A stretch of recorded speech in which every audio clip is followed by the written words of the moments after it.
Hi viewers, ఈరోజు నేను tubectomy గురించి చెప్పదలుచుకున్నాను. ట్యూబెక్టమీ అంటే ట్యూబల్ స్టెరిలైజేషన్ అనేది, అంటే పర్మనెంట్ స్టెరిలైజేషన్ అనేది బెస్ట్ టెక్నికా కాదా?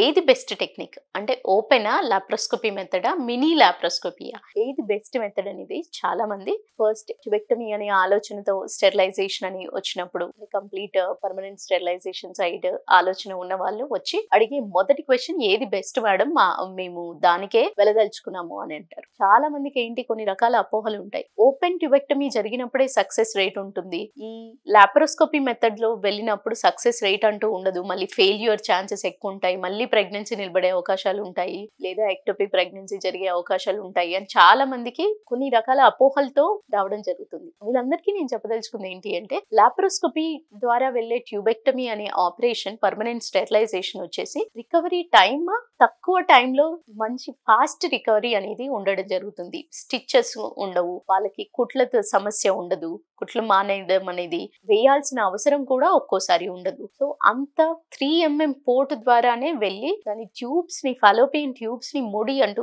రింగ్స్ ద్వారా కానీ క్లిప్స్ ద్వారా కానివ్వండి దానికి లైగేట్ అంటూ చేయడం జరుగుతుంది. ఈ లైగేట్ చేయడం వల్ల ఎక్కడైతే ఎంబ్రియో ఫార్మేషన్ అంటే ఫర్టిలైజేషన్ జరిగే ఏరియా ఉంటుందో దాన్ని ముడివేసినట్లుగా వేయడం ద్వారా స్టెరిలైజేషన్ అనేది జరుగుతుంది.